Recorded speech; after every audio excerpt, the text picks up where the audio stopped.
Ever noticed how our digital world seems to be getting hungrier every single day? I mean, from the endless scrolling on social media to streaming your favorite shows, and especially with the monumental rise of artificial intelligence. Our devices, our data centers, they're all demanding an ever increasing amount of power. It's a fundamental challenge, really. It's placing this immense strain on our planet's energy resources. And we're not just talking about your smartphone, are we? We're discussing massive data centers, industrial operations, advanced research facilities, where the growing energy needs of AI inference, that's, when AI makes a decision or prediction, and incredibly complex problem solving, stuff known as combinatorial optimization. They're pushing traditional digital computing right to its absolute limits. This isn't just like an efficiency problem, it's a looming bottleneck for innovation. And that's exactly why what this visionary team of researchers has achieved is so profoundly significant. We're talking about researchers from Microsoft, Barclays, and the University of Cambridge, led by Kirill P. Cullinan, along with brilliant minds like Janice Gladrow, Jiaki Chu, James H. Clegg, Francesca Parmigiani, Hitesh Balani, Christos Gantsidis, Douglas J. Kelly, and others. They've unveiled a new kind of computer that promises, well, a really radical shift in how we approach these energy-intensive computational challenges. In a groundbreaking paper published in the prestigious journal Nature, they introduced something truly revolutionary: the Analog Optical Computer, or AOC. Okay, so today we're going to embark on a deep dive into this cutting edge technology. We'll explore not just how it works, but maybe more importantly, what it means for the very fabric of computing, for sustainability, and yeah, for the future applications you might encounter every day. So, what does this all mean for you? Let's unpack this monumental development. Okay, so let's maybe start with the big why. Why do we even need something radically different when digital computers are, well, they're so powerful, right? Well, as incredible as digital computing is, it has some inherent limitations, particularly when it comes to energy consumption for specific types of tasks. You mentioned AI inference making predictions or decisions. That process alone can account for, get this, a staggering 90% of the energy consumed in commercial AI deployments. Think about that. Almost all the power goes into the thinking part, not the training part. And then there are these massively complex optimization tasks, like efficiently routing thousands of delivery trucks or, I don't know, perfectly scheduling operations in a giant factory. These aren't just energy intense. They often push even the most powerful digital supercomputers to their breaking point. For a long time, we've thought about computing like a light switch. It's either definitively on or definitively off, a 0 or a 1.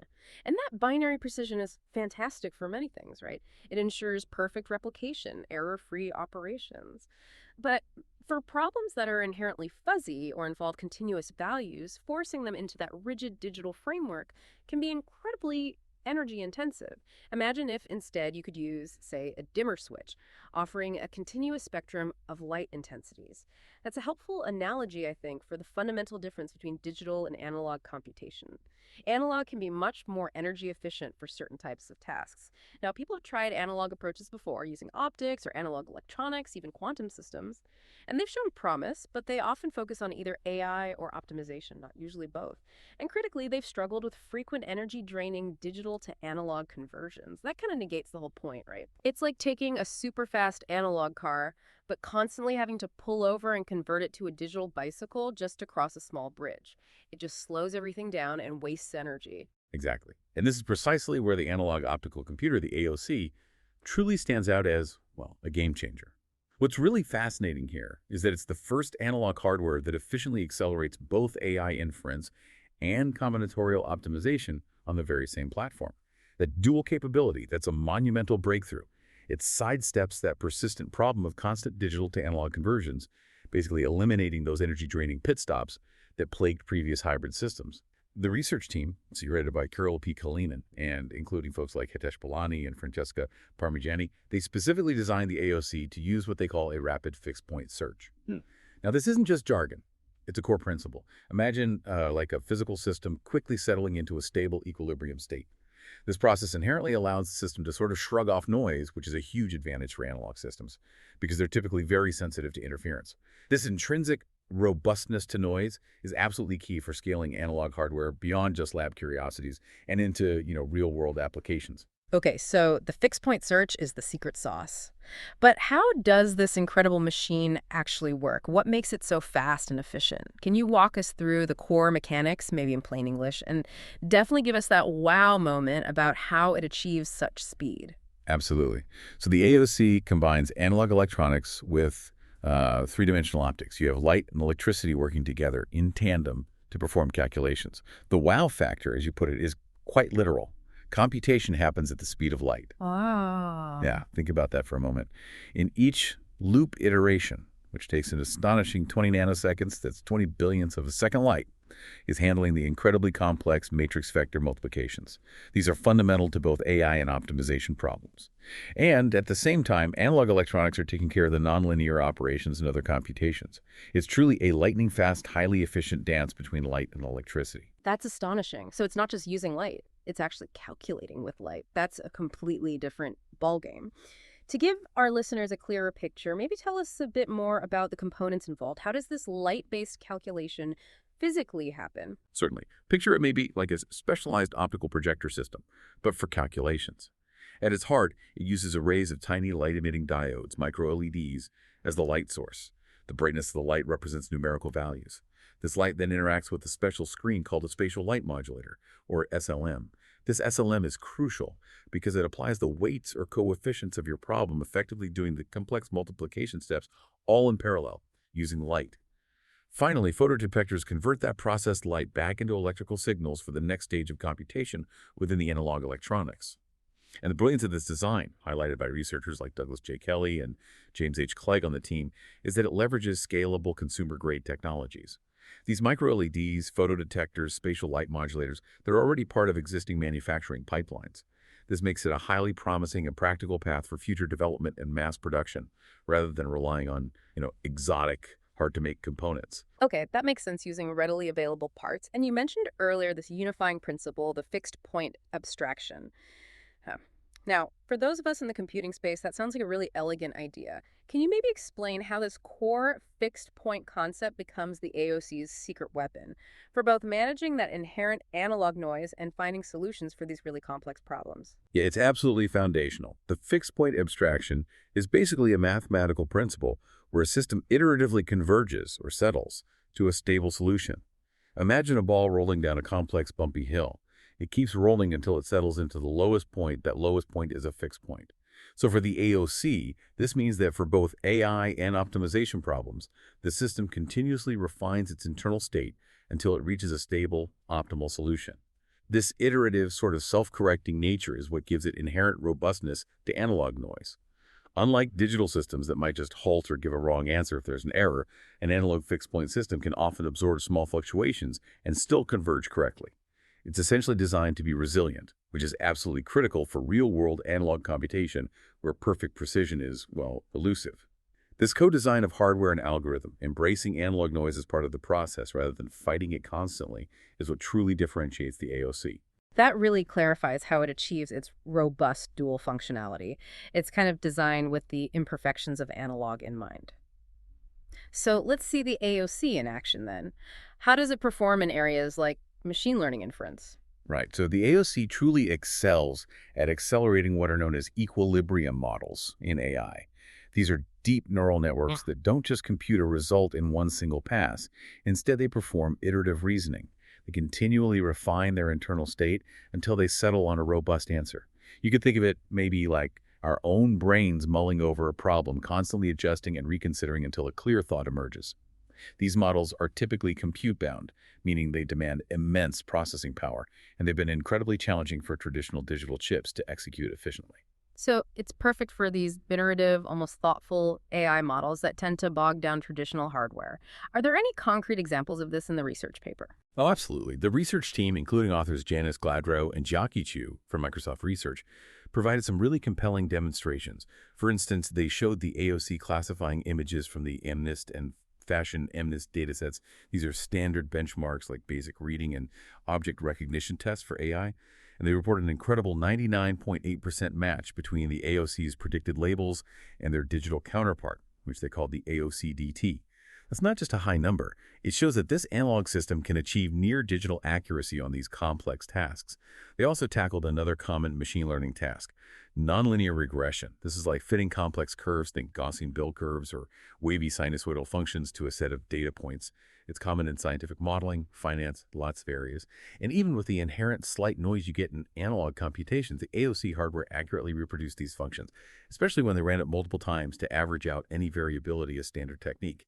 What's crucial here, connecting this back to the bigger picture, is that these equilibrium models offer enhanced robustness to analog noise. That characteristic is absolutely vital for scaling up analog hardware to real-world dynamic AI inference. It enables richer, maybe more biologically inspired AI that can perform more nuanced iterative reasoning. That's incredibly promising for the future of AI, especially for more complex reasoning tasks. But the AOC isn't just for AI inference, right? You said it also tackles combinatorial optimization. And just to remind everyone, that's all about finding the best solution from an often astronomical number of possibilities, like finding the shortest route, connecting dozens of cities, or scheduling thousands of complex tasks with limited resources, the kind of problems that give industries headaches. Apparently, the AOC is designed to tackle something called quadratic unconstrained mixed optimization, or QUMO problems, That's right. which are highly flexible and can represent many real-world challenges, from logistics to financial modeling. You mentioned this is more powerful than simpler binary optimization used by some other non-traditional platforms. Exactly. QMO allows for more nuanced problem definitions, which better reflects the messiness of real-world scenarios. Okay, and the practical applications here sound really impactful. Kirill Pikasinin and his colleagues showed the AOC can perform compressed sensing. You mentioned that lets you accurately reconstruct a signal from fewer measurements. How does that translate into real-world benefits? Like, what bottlenecks in medical imaging does this help with? Yeah, this is potentially a huge win for medical diagnostics. Think about MRI scans. They're incredibly powerful tools, but they're also notoriously slow, and frankly, can be quite uncomfortable for patients, having to lie still for so long. Compressed sensing, when accelerated by something like the AOC, means you could potentially get the same high-quality diagnostic image from far fewer measurements. That translates directly to faster scans, maybe more comfortable experiences for patients. And beyond patient comfort, it means hospital scanners could handle more patients per day, improving healthcare access and efficiency. In their research, the team even reconstructed a brain scan with over 200,000 variables, using the AOC's digital twin, basically a simulation, achieving remarkably low error rates. That's the kind of complex, high-dimensional problem that can take traditional digital systems a really long time to process. But the AOC approach handles it with potential for stunning speed and accuracy. Faster, more efficient MRI scans, that's a tangible benefit most people can immediately grasp. Millions could benefit. But let's look at another area that impacts, well, pretty much everyone. Financial systems. Imagine the global financial system processing literally quadrillions of dollars in transactions annually, settling these huge batches of transactions, making sure everyone gets paid correctly, balances are right. It's an incredibly complex MP hard problem, a classic optimization challenge that's notoriously difficult for even the fastest digital computers to solve quickly and optimally. Absolutely. And this is where the AOC showed truly remarkable capabilities in this study. The AOC hardware itself was able to find the globally optimal solution for complex transaction settlement scenarios they tested. And to underscore its real-world relevance, the paper highlights that for smaller but still realistic real-world derived scenarios, not just abstract benchmarks, Yeah. the AOC achieved a 100% success rate in finding the optimal solutions. 100%. 100% success on those tested scenarios. This is a crucial distinction. The research, which included contributions from Lee Brain and Shirang Kedekar from Barclays' Chief Technology Office, so input from the finance industry itself, also noted that this significantly outperformed quantum hardware, which apparently yielded only about 40–60% success rates on the very same problems. Wow, that's quite a comparison. It is. So we're not just talking about potential speed and energy efficiency here. We're potentially talking about finding better, more reliably optimal solutions to critical problems. That could lead to more stable and efficient global financial systems. That level of reliability and optimality is absolutely paramount in finance. That comparison to quantum hardware is particularly striking, especially given how much hype quantum computing gets. So, okay, what about the bigger picture for this AOC technology? How scalable is it realistically? And what are the projected impacts on sustainability, which we touched on at the start? Right, that's the multi-million-dollar question, isn't it? And the projections from Douglas J. Kelly, James H. Clegg, and the whole team are, frankly, incredibly exciting. They project that the AOC architecture can scale to handle models with hundreds of millions, potentially even billions, of weights. This is absolutely essential because real-world AI applications like large-scale MRI reconstruction or the advanced deep learning models driving self-driving cars, sophisticated language processing, drug discovery, they demand this level of computational capacity. But here's the kicker on efficiency, and it's truly transformative. Hmm. The team projects the AOC could achieve a staggering 500 tera operations per second. That's 500 trillion operations per second per watt. TOPS per watt is the key metric here. 500 TOPS per watt. 500 TOPS per watt at 8-bit precision. Now, to put that in perspective, leading digital graphics processing units, GPUs, like the NVIDIA H100, which are the workhorses of AI today, operate at maybe around 4.5 TOPS per watt. So over 100 times more efficient. Over 100 times more efficient. This isn't just a small step. It's a fundamental leap. And connecting this to the bigger picture, this level of performance completely reshapes the conversation around the cost curve for AI and complex optimization. It dramatically addresses that critical issue of sustainability in computing we started with. It offers a clear path to significantly reduce the energy footprint of our increasingly digital world. This kind of efficiency isn't just about saving electricity. It fundamentally changes what kind of AI models we can even dream of running because the compute budget suddenly becomes far less restrictive. That 100x efficiency figure, it's not just a number. It feels like it could fundamentally shift the economics and environmental impact of AI and other complex computations. But, every breakthrough has its practical hurdles. What are some of the key engineering or maybe integration challenges the team might face as they try to scale this? Moving from a groundbreaking research paper to widespread adoption and commercialization. That's a vital question for any emerging technology, absolutely. While using those consumer-grade components we talked about is a huge plus, scaling optics and analog electronics to integrate, say, billions of weights will still present significant engineering challenges, no doubt about it. Think about manufacturing precision at that scale. Managing heat thermal performance is always tricky, and ensuring the stability and reliability of analog components over long operational periods. There will also likely be a learning curve for developers. They'll need to learn how to effectively program for this analog paradigm. It probably requires a co-design approach where algorithms are optimized specifically for the AOC's unique strengths rather than just trying to port existing digital code over.